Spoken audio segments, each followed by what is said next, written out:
காலை வணக்கம். நம்ம இப்போ அந்த ப்ராக்டிஸ் பண்ணும்போது பெரிய பிரச்சனைன்னா இந்த பாசிங் கிளார்க்குங்கிட்ட இருக்கிற பிரச்சனை தான்.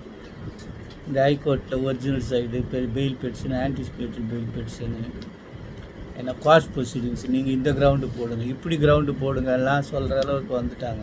சீனியர் கவுன்சில் மாதிரி பிஹேவ் பண்ணுறாங்க ஸ்டாஃபு. ஜட்ஜஸ் மாதிரியும் சில நேரத்தில் பிஹேவ் பண்ணுறாங்க. ரொம்ப கஷ்டமாக தான் இருக்குது.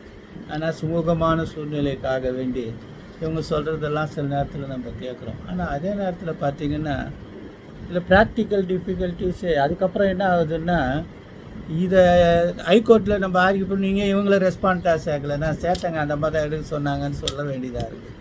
இந்த மாதிரி ஒரு பல பிரச்சனைகள் இருக்குது. அதனால் இது சம்பந்தமாக உச்சநீதிமன்றம் இப்போ ஒரு தீர்ப்பு கொடுத்துருக்கு. AR 2024 supreme court 1197, AR 2024 supreme court 1197, Brahmaputra concrete pipe industries limited versus Assam state electricity board.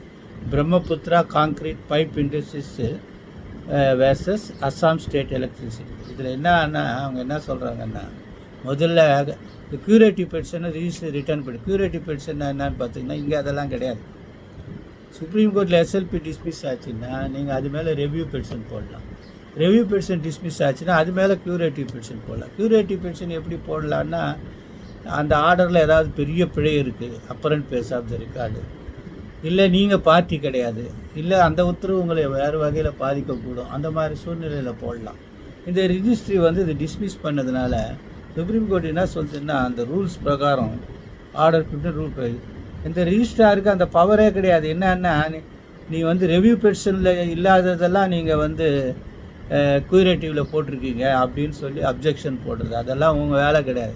நீங்கள் நேராக ஜட்ஜிக்கிட்ட வச்சு ஜட்ஜிக்கிட்ட சர்க்குலேட் பண்ணி தான் முடிவு பண்ணணும் அப்படின்னு உத்தரவு போட்டிருக்கான். இதில் என்னன்னா, நான் எதுக்காக இந்த தீர்ப்பை உங்களுக்கு பகிர்ந்துக்கிறேன்னா, இங்கேயும் அந்த மாதிரி ரிஜிஸ்ட்ரி சீஃப் ஜஸ்டிஸை பார்த்து ரிஜிஸ்டருடைய பவர், ரிட்டர்ன் பண்ணுற பவர், ஒரே நேரத்தில் எல்லாத்தையும் ரிட்டர்ன் பண்ண மாட்டாங்க. அவங்க என்ன பண்ணுவாங்கன்னா, இன்ஸ்டால்மெண்ட்டில் ரிட்டர்ன் பண்ணுவாங்க.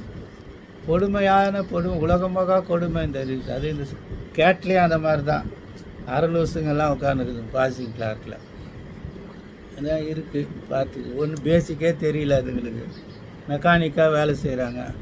இதெல்லாம் கொஞ்சம் பண்ண வேண்டியது அட்வொகேட்டு தலைவர்களுக்கும் பார் கவுன்சிலுக்கும் இதெல்லாம் கொஞ்சம் பாருங்கள். காலை வணக்கம், நன்றி.